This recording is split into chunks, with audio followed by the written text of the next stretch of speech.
Selamat Hari Radio Sedunia.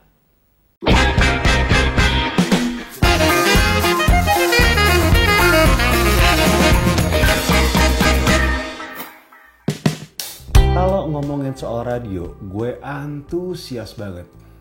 Sejatuh cinta itu gue sama radio. Dari dulu gue pengen banget jadi penyiar. Gue besar di budaya radio Suara Kejayaan atau SK ya. Si fansnya si SK ini, pendengar si SK disebutnya SK1. Nah gue tuh SK1 banget dulu. Waktu SMP gue inget banget masih pakai seragam sekolah. Gue kucluk datang ke studionya si SK di Pasar Raya Manggarai. Itu buat nonton penyiar favorit gue. Saat itu adalah Diamor Group. Diamor Group tuh ada Jarwo, Rudi Sipit, Mamo, sama si Komeng Uhuy ya. Nah ini mereka sangat anjing nih, orang pinternya luar biasa. Lu bayangin ya, mereka bikin sandiwara radio itu nggak pakai skrip, cuma pakai poin-poinnya aja. Dan mereka tuh masing-masing udah jadi bagiannya aja gitu. Dan masing-masing tuh punya penempatannya. Misal gitu, Komeng tukang ngacoin nih sama tukang punchline. Mamo yang bagian ngumpat-ngumpatnya. Terus ada yang bagian ngademin. Ada bagian yang nimbulin masalah lagi, ada bagian beresin. Semua tuh udah ada porsinya masing-masing. Dan menurut gue tuh luar biasa loh cuy. Untuk sekelas gak pakai skrip. Gue inget banget satu sandiwara radio yang dimainin sama si Diamor Group itu adalah Komeng kucing kebalen. Dan saat itu produsernya cuma datang ke studio, oke Meng, kali ini lo jadi kucing. Akhirnya mereka tercetus, ya udah Komeng kucing kebalen. Gila, itu gila banget loh. Untuk sandiwara radio nggak pakai skrip itu gila banget. Itulah mengapa gue jatuh cinta pertama kali sama radio dan gue pengen banget jadi penyiar. Saat itu gue datang untuk nonton, masuk studio, bayar kalau nggak salah 500 perak. Bayangin cuy, zaman itu pendengar mau nonton penyiar siaran itu bayar. Dan misalnya satu cut nih udah selesai. Habis satu cut kan lagu nih. Itu penontonnya di rolling, baru lagi. Jadi radio tuh pada saat tahun 90-an itu penyiar rockstar. Menjadi rockstar gitu kan. Dan gue kayak bermimpi untuk menjadi penyiar. Wah enak banget ya jadi penyiar kayak gini gitu kan. Tapi tahun 2000 ya, impian gue tuh udah gue kubur. Karena tahun 2000-an awal itu kultur radio tuh sudah sedikit, ya bisa dibilang meningkat, bisa dibilang menurun, bisa juga. Karena gini, saat itu ketika lo mau kerja di radio, lo harus menjadi seseorang. Dalam artian seseorang kayak gini, bahasa Inggris lo tuh harus bagus. Terus knowledge lo soal perhipsteran zaman itu tuh harus bagus. Mobil lo harus bagus. Pakaian lo tuh harus bermerek. Enggak, ini beneran loh. Ini kultur yang terjadi di lantai 8 Sarinah. Gue diceritain sama kakak-kakak senior gue. Kayak, lo tuh kalau misalnya lagi lewat di lorong gitu, baju lo gak bagus, baju lo gak bermerek tuh kayak besok ganti. Segitunya. Kayak, makanya anak magang di radio saat itu tuh kayak udah jadi yang paling hipster di pergaulan deh. Pride tuh emang gede banget pada saat itu. Nah gue tuh gak pede untuk menjadi seorang penyiar radio. Makanya gue kubur impian gue jauh-jauh. Gila, bahasa Inggris gue 0 gitu kan. Pada akhirnya gue kerja yang lain. Dagang kaki lima, terus kerja kantoran dari 2001 sampai 2009. 2009 gue bikin toko, nekat gitu meninggalkan kerjaan yang lama. Abis bikin toko tuh gue mulai saatnya nih, gue mau mengejar apa cita-cita gue. Jujur gue nge-MC tuh dari tahun 2003. Dari zamannya tuh nge-MC di acara-acara pang di pinggir-pinggir, di kebon, di rel kereta gitu kan. Saatnya tuh ya dibayarnya tuh pada saat itu tuh cuma pakai anggur, cuma pakai mabokan doang. Nah lama-lama dari tahun 2003 gue nge-MC yang seadanya cuma karena gue pengen aja, karena gue seneng. 2009 tuh kayaknya bisa loh jadi duit ya. Ini saatnya gue mengejar cita-cita gue. menjadi seorang penyiar radio. Saat itu gue konsenin nge-MC. Tahun 2012 Desember gue dipanggil sama Hard Rock FM. Tapi jujur sebelum Hard Rock FM tuh memang ada radio yang 3 besar versi AC Nielsen ya. Sekarang yang gue jujur gue udah demo di situ, gue udah ngobrol sama bosnya yang baik banget, terus sama teman-temannya, sama teman-teman gue juga ada di situ dan kayak wah ini bisa jadi penyiar di sini ya. Cuma mungkin saat itu tuh belum jodoh gitu. Kayak ngasih kepastian, kayak lu PDKT, lu kayak dulu-duluan siapa yang ngasih kepastian lo. Pada akhirnya gue memilih Hard Rock. Saat itu gue dipilih, saat itu gue dipanggil sama Bobby Mandela. Dia adalah bekas produser gue di Hard Rock FM. Dan Bobby itu dapat informasi dari si Abigail, sekarang siaran di Jak FM. Nah, Bobby memang udah mantau gue lama nih, kayaknya ini anak anjing nih untuk jadi penyiar nih. Akhirnya telepon, Far, mau jadi penyiar tamu gak? Wah, boleh. Akhirnya gue datang ke Hard Rock FM dan saat itu Andira Pramanta lagi ganti-ganti pasangan nih. Karena Bayu Oktara itu pindah ke pagi, gantiin si Desta. Desta sibuk OVJ lah dulu TV. Nah, akhirnya gue pindah siaran, akhirnya gue jadi penyiar tamu di sore di Drive and Jive. Siaran dari jam 4 sampai jam 9, cuma nggak tiap hari. Saat itu ganti-gantian, kadang-kadang gue, kadang-kadang si Adriano Kalbi, kadang-kadang si Joko Anwar, kadang-kadang macem-macem. Dan nah ini lucunya nih, selang-seling gue siaran di Hard Rock. Misalnya hari Senin gue siaran di Hard Rock, hari Selasa gue siaran di Trax FM, which is itu satu grup ya, tetanggaan. Dan kayak wah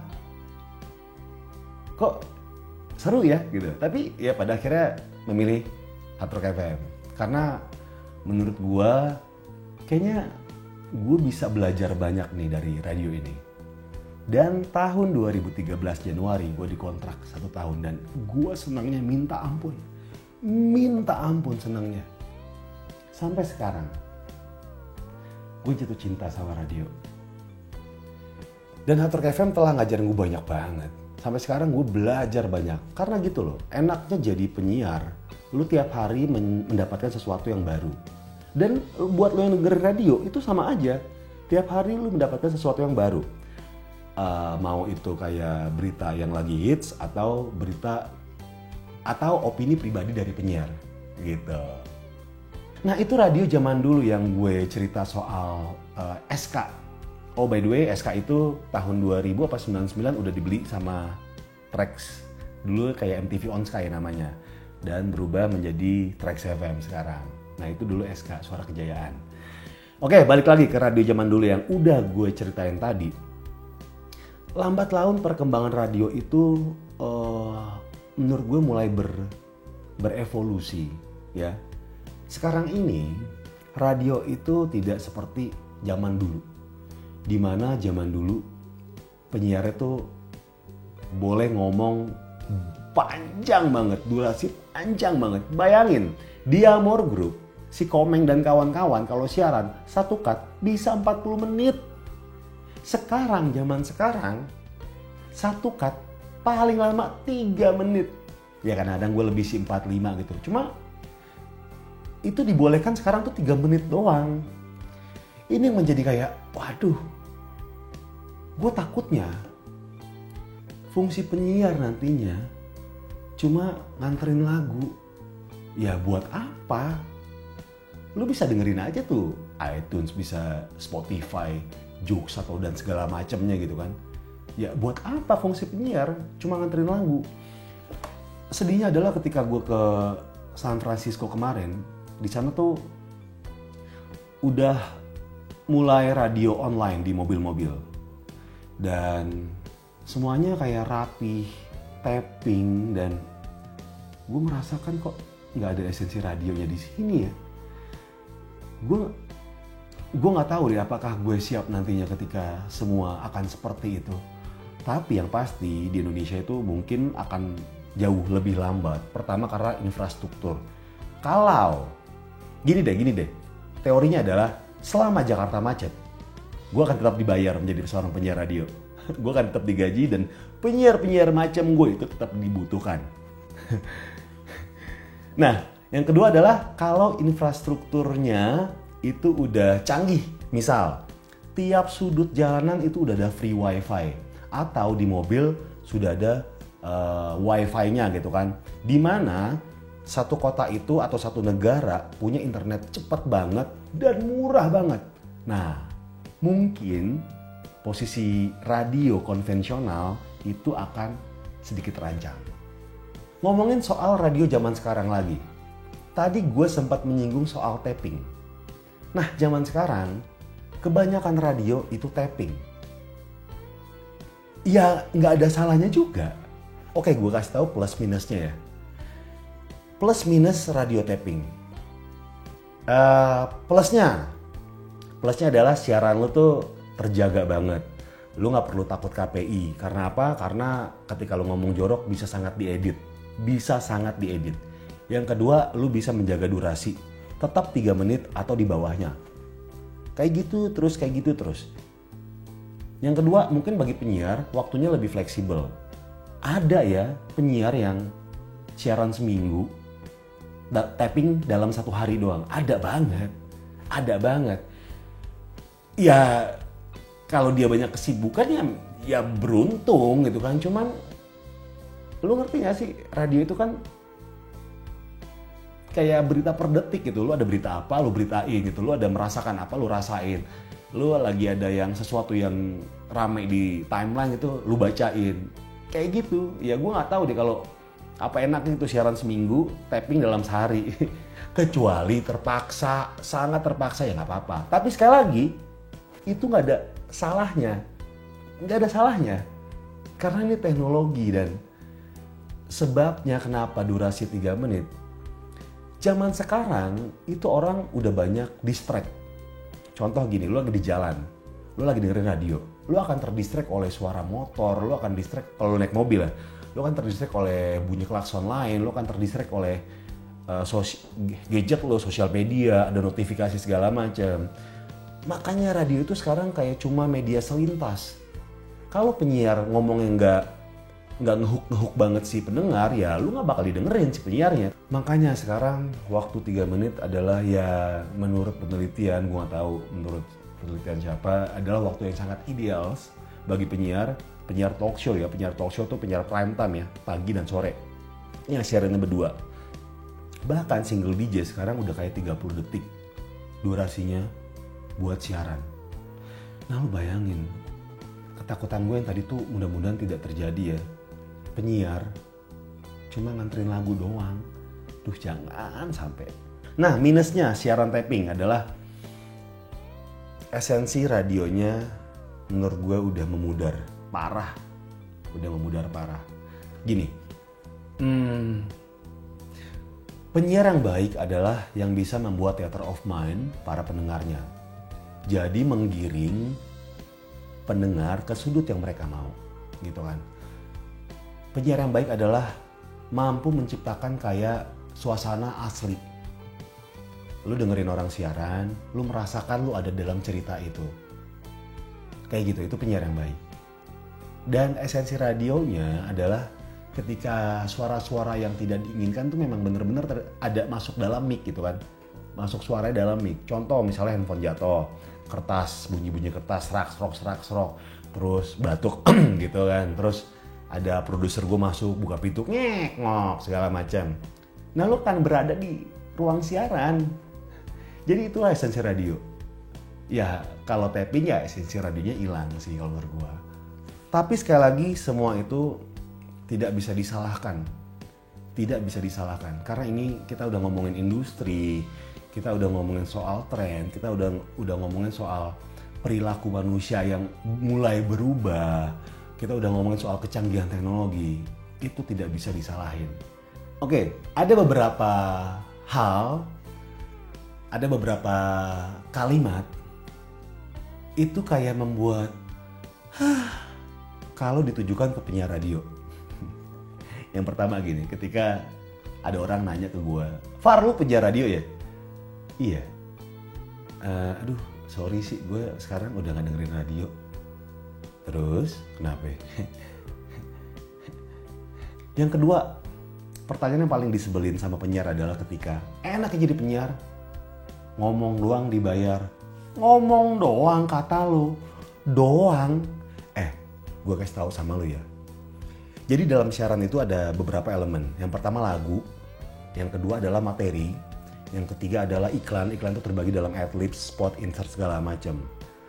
Gue di Hard Rock FM 1 jam itu ada 7 adlibs yang harus dibaca, 7 iklan yang harus dibaca. Dan gak boleh sekedar baca doang, kayak lu baca aja. Tapi harus pakai bridging, materi, dan punchline. Dan lu mikirnya adalah dalam sepersekian detik. Otak sama mulut itu harus sejalan. Nah, lu bayangin 1 jam aja itu ada 7 adlibs, iklan yang harus dibaca. Belum ada spot, ada insert iklan-iklan yang masuk sendiri, yang iklan-iklan yang emang nggak dibaca, emang udah ada gitu pakemnya. Nah, lu bayangin, kapan gue masuk materi siarannya? Tapi itulah tantangan dari sang penyiar. Gimana lu bisa merangkum semua itu dalam sebuah show? 1 jam harus keren, harus semuanya ada dan harus sempurna, harus menarik, harus lucu, harus bikin orang penasaran sama apa yang lu omongin berikutnya. Dan lu masih ngomong, enak ya penyiar, ngomong doang dibayar. Nggak segampang itu, ada triknya. Tapi nanti nggak di video ini gue kasih tau trik ya. Terus ada orang yang ngomong kayak gini, ya penyiar itu suaranya bagus tapi mukanya enggak. Ini orang nih nggak bisa lepas dari lawakan vintage atau lawakan old school nih, karena itu udah zaman dulu banget. Oke, gue kasih tau kenapa ya, ini alasan logis loh. Kenapa zaman dulu ada pepatah bilang atau kayak ada anggapan bilang bahwa penyiar itu suaranya bagus tapi mukanya enggak. Karena dulu hanya dengar audio doang, nggak ada sosial media. Nah, si pendengar ketika mendengar suara si penyiar idolanya itu bagus banget, dia akan berekspektasi tinggi akan muka. Nah, zaman sekarang enggak. Oke, lu dengerin nih, siarannya bagus. Di sosmed, ya lu tinggal klik cari Instagram segala macam udah ada foto-fotonya. Makanya zaman sekarang tuh sudah tidak sebesar itu ekspektasinya. Ya lumayan sih untuk penyiar kayak gue yang mukanya pas-pasan. Sekali lagi, gue senang menjadi seorang penyiar. Ini yang gue damba-dambakan dari dulu. Dan pada akhirnya salah satu mimpi gue tuh tercapai. Dan enaknya menjadi penyiar sekali lagi, tiap hari kita mendapatkan sesuatu yang baru. Kita banyak mendapatkan kenalan-kenalan, koneksi-koneksi dari musisi, aktor, aktris, bahkan yang lebih penting adalah kita lebih banyak kenal sama klien. Di situ dari penyiar akan membuka pekerjaan-pekerjaan yang baru gitu. Ya, gue bersyukur menjadi seorang penyiar radio. Meskipun zaman sekarang tuh nggak kayak dulu ya. Dulu tuh kulturnya kayak penyiar terus main film gitu kan, pada akhirnya dapat tawaran yang lain-lain gitu kan. Kalau zaman sekarang kebalikan, pemain film, pemain sinetron atau apalah, terus jadi penyiar kayak gitu. Komika jadi penyiar. Mau bisa megang mixer ya, konsol, ingat ya konsol, jangan pakai T, nanti konsot gitu. Megang konsol gitu, mixer, bisa nggak bisa itu urusan belakangan gitu. Yang penting jadi penyiar aja. Nah, pesan gue untuk para penyiar dimanapun lu berada yang nonton video ini, gue cuma pesan jangan sampai lu jadi penyiar yang cuma nganterin lagu doang. Tetaplah menjadi penyiar yang berkarakter dan tetap berkarakter. Dan untuk lo penikmat radio, pecinta radio, pendengar radio, tetap dengerin radio. Terima kasih udah nonton. Jangan lupa subscribe. Sekut cuy. 87.6 Hard Rock FM, your authentic lifestyle and entertainment station. Ada Kirana Gofar Hilman, Good Morning Hard Rock Show. Di hari ini kita siaran sampai jam 10. Tapi yang namanya pekerjaan nih, kantor nih ya. Yang namanya kantor itu menurut gua sangat mutlak. Ketika lu tanya, Cici Ari Kirana, Ya, lu kerja di mana? Gue kerja di MRA media broadcast di Hard Rock FM. Nah, apa jadinya ketika ada seseorang yang bekerja di perusahaan farmasi di India bernama Enthod Pharma? ENTOD Pharma. Ini ada situsnya enthodpharma.com. Ada situsnya ya. Jadi nama panjang perusahaannya adalah The Enthod International Group Comprises of Enthod Pharmaceuticals Ltd. Ini di India. Galor man, alias too much. Jadi THE ENTOD. itu di India ya. Iya, ada situsnya kok enthodpharma.com. Di India. Nah, misalnya tanya kan, Gofar kerja di Gofar kerja di mana? Di Hard Rock FM. Kalau misalnya lu kerja di perusahaan ini, Cici kerja di mana?